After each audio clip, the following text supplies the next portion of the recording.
Ili tukamilishe darasa letu kwa leo, tuko katika kipengele cha 4, al-a'malu al-mustahabbatu fi hadhihi al-laila, amal zilizopendelewa kufanywa katika usiku huu wa Lailatul Qadr.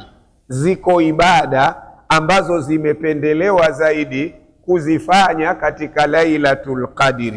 Tunaambiwa hivyo wanawazuoni, yustahabu fi hadhihi al-laila, padasuniwa katika huu usiku, al-ijtihadu fi taati, kujitahidi katika mambo ya taa, kujitahidi mambo ya taa. Wakad warada ala nabii, imekuja kutoka kwa Bwana Mtume, ijtihaduhu fil ashri al-awakhir, kujitahidi kwake katika 10 la mwisho. Min dhalika, tumefahamiana. Kwa hivyo jambo la kwanza ambalo linasuniwa katika hiyo usiku wa Lailatul Qadri kulifanya, al-i'tikaf. Sawa, ikiwezekana mtu akisha kupata huduma zake, kapata swala ya utarawehe, karudi nyumbani, kama kamuona kidogo dada, atoke aende akakae itikafu msikitini.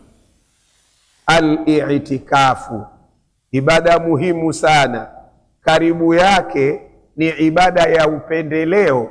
Mwenyezi Mungu anatupendelea tupate fadhila na radhi zake. Ibada hii sharti yake ni kukaa msikitini kwa nia. Basi ukisoma usisome, umeleta dhikiri usilete, una udhu huna udhu, ni ibada hiyo. Kama tunavyoshajiishana mara nyingi humu, tunasemaga kwamba mtu akiwa humu, kwanza amekaa msikitini, ni nyumba ya Mwenyezi Mungu. Pili, ametia nia ya itikafu, yuko katika ibada. Tatu, amefunga Ramadhani, anatekeleza fardhi.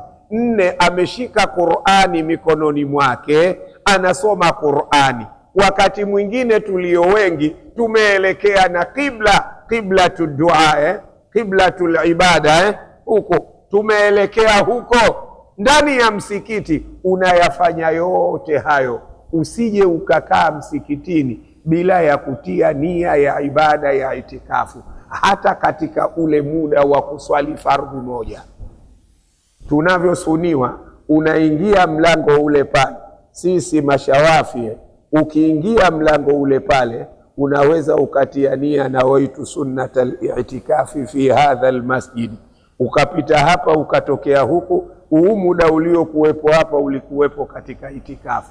Maana ya kukaa itikafu sio mpaka ukae kitako, hata kama unazunguka zunguka, hata kama unapita humu msikitini, ibada hiyo tayari imeshathibiti. Sawa jamani? Tayeb, wakati wa Mtume mpaka mama zetu walikuwa wanakaa itikafu, walikuwa wanakaa itikafu katika msikiti wa Bwana Mtume sallam na misikiti mingine. Kwa hivyo kama hakuna dharura nyumbani, ikiwezekana, kwa kuwa tunataka twende katika iliyin na wenza wetu, basi si vibaya kumshika mkono, twende zetu tukakae itikafu angalau usiku wa leo. Si vibaya, ni katika fadhila kubwa sana. Kwa hivyo katika mambo yaliyosuniwa kufanywa katika Lailatul Qadri ni hili suala la kukaa itikafu. Mama Aisha anatuambia anna nabiyya sallama kana ya'takifu, alikuwa anakaa itikafu al-ashra al-awakhir, 10 la mwisho, min Ramadhan, hatta tawaffahu Allah, mpaka Mungu akamfisha. 10 hili la mwisho Bwana Mtume alikuwa amelitenga maalum, anakaa itikafu msikitini. Tumefahamiana? Hizi darasa za alasiri hizi hazikuwepo wakati wa Mtume katika mwezi wa Ramadhani. Kwa hivyo katika jumla ya yale yaliyofanywa bid'a, na hili nalo limo, la kuhusisha mwezi wa Ramadhani na darasa za saa 10 jioni. Hili halikuwepo wakati wa Bwana Mtume sallallahu alayhi wasallam. Hadhir.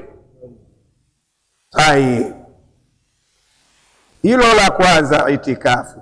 Jambo la pili qiyamu lailiha, kusimama katika huu usiku wa Lailatul Qadr, kwa maana ya kuswali imanan wa ihtisaba. Hadithi ya Abu Huraira, man qama Lailatul Qadri imanan wa ihtisaba ghufira lahu ma taqaddama min dhanbihi.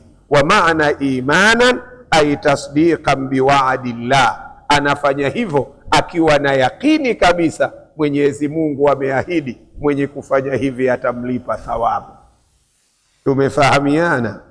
Ndio tasdiqan biwa'dillah bithawabi alayhi, kwa kulipwa, wa ihtisaban ay talaban lilajri, kwa ajili ya kutafuta malipo, la liqasdin akhar, sio kwa madhumuni mengine, kariain wa nahwihi. Labda mtu kaja msikitini anaswali lakini ria Mwenyezi Mungu anatuambia la tubtilu sadaqatikum bilmanni wal adha, musizibatilishe sadaka mlizotoa kwa masimbulizi, manni, masimbulizi, wal adha, na makero. Umempa mtu kanzu, umemkuta nayo darajani, mashaallah, mahali muindo kanzu loko pa siku ile, watu wote wanasikia faida yake nini. Sasa tafahamu hilo kero, watu watamuona mwenyewe alikuwa anadunda kasuti na kanzu yake, kumbe kanzu yenyewe kapewa sadaka. Usifanye hivyo. La tubtilu sadaqatikum bilmanni wal adha. Ule muogo mwalimu nilokupa siku ile ulikuwa mtamu mchungu, ya nini hayo? Huwezi kukusudia kuniletea muogo mchungu. Ikiwa muogo umetokea wa uchungu, ndio sifa yake. Muogo una sifa mbili tu katika 4, unaiva au hivi, mtamu au wa uchungu. Hujapata sifa nyingine ya muogo, itafute, utaipata. Hizo ndio sifa zake muogo. Nenda mpaka mbinguni, ukirudi hapa utakuja kuthibitisha tu kwamba muogo una sifa hizo, unaiva au hivi, mtamu, mchungu. Basi usinikute tena niko sokoni mwenye nshaswini na kanzu yangu, mwalimu vipi ule muogo ulikuwa mchungu, ulikuwa mtamu? La tubtilu sadaqatikum bilmanni wal adha kalladhi yunfiqu malahu, ni sawa sawa na mtu ambaye anatoa michango mikubwa mikubwa, lakini ria annasi, anatoa watu wamuone. Kwa hivyo hata ukiswali watu wakuone, hata ukifunga watu wakuone, hata uhiji watu wakuone. Unafahamu? Watu wanafanya maibada makubwa ya gharama mengi, lakini ria annasi, hakuna takwa ndani yake, hakuna amali hizo zinazotambuliwa mbele za Allah. Wa qadimna ila ma amilu faj'alnahu min amali faj'alnahu haba'an manthura. Tumalizie katika hizo fadhail 3. Addu'a, huu usiku ni usiku wa kuomba dua sana. Omba dua sana, wala Mungu hana tabu kumuomba dua mpaka machozi akakutoka, wala hana shida. Muombe utakavyojaaliwa. Omba mwili wako mwenyewe, omba dini yako, omba ahali yako, omba watoto wako, omba kila kitu chako, omba mpaka kwa ajili ya nchi yako iwe salama, iwe amani, kuwe na upendo, kuwe na udugu, kuwe kuna kusaidiana, kila mtu aone ana shida kwa tatizo la mwenzake, iwe nchi katika sura hiyo. Omba utakavyojaaliwa kuomba. Hii ni siku ya kuomba. Tumefahamiana mambo 3 hayo. Jambo la kwanza al-i'tikaf, tumefahamiana. Jambo la pili kisimamo, kuswali. Jambo la 3 addu'a. Mtume anasema uritu araaitu, anasema mama Aisha radhiyallahu anha anasema alimuuliza bwana Mtume, araaita, nipe habari ya Rasulullah, in wafaqtu lailatal qadri, kama mimi nitawafiki nikagundua huu siku huu sio wa kawaida huu, na Mungu anaweza akakujalia ukagundua kabisa huu sio usiku wa kawaida. Mungu akikujalia kuligundua hilo, ma akulu fiha, mama Aisha anamuuliza bwana Mtume, niseme nini?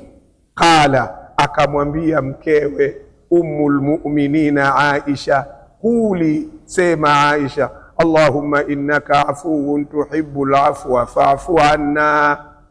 Kithirisha neno hili, lakini neno hili ni dua, si maana yake lazima uombe dua hili.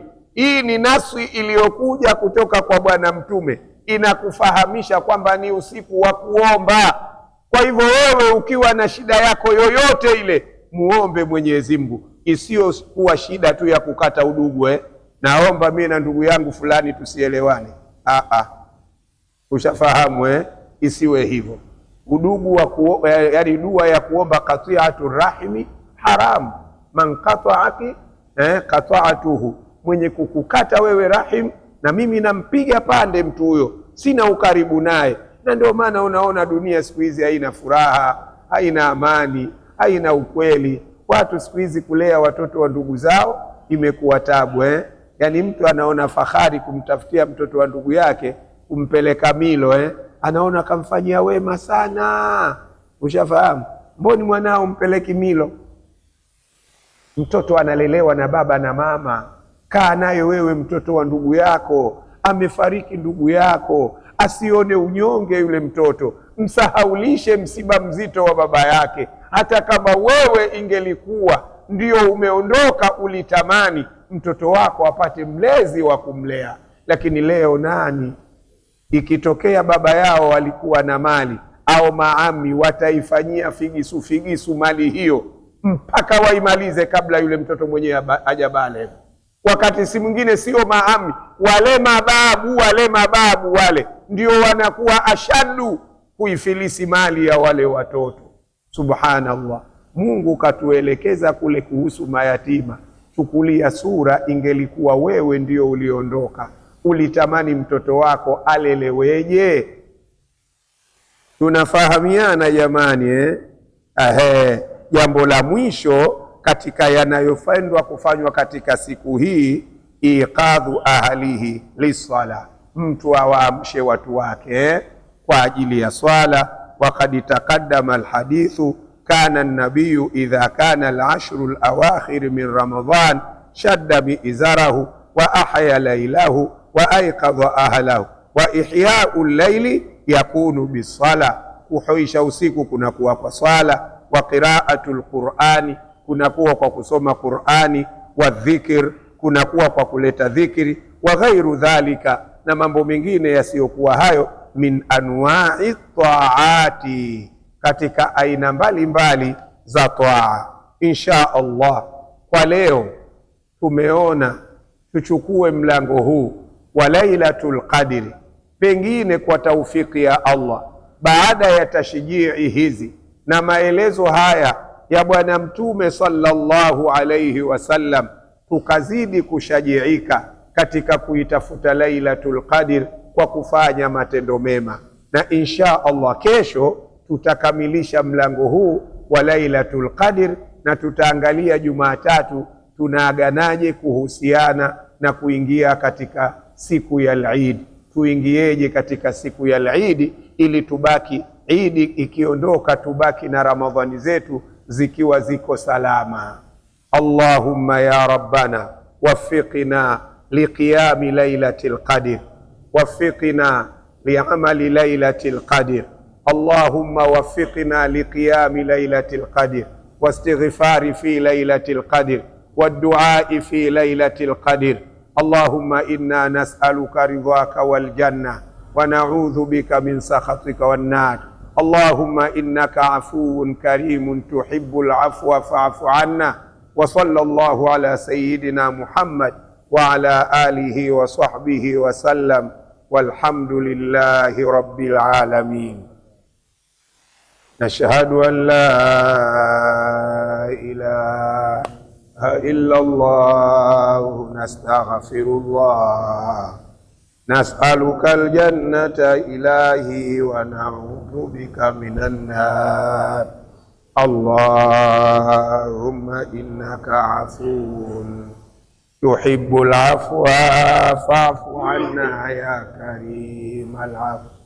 نشهد أن لا إله إلا الله، نستغفر الله، نسألك الجنة إلهي ونعوذ بك من النار. اللهم إنك عفو تحب العفو فاعف عنا يا كريم العفو. نشهد أن لا إله إلا الله نستغفر الله نسألك الجنة إلهي ونعوذ بك من النار. اللهم إنك عفو تحب العفو فاعف عنا يا كريم. صلى الله على سيدنا محمد.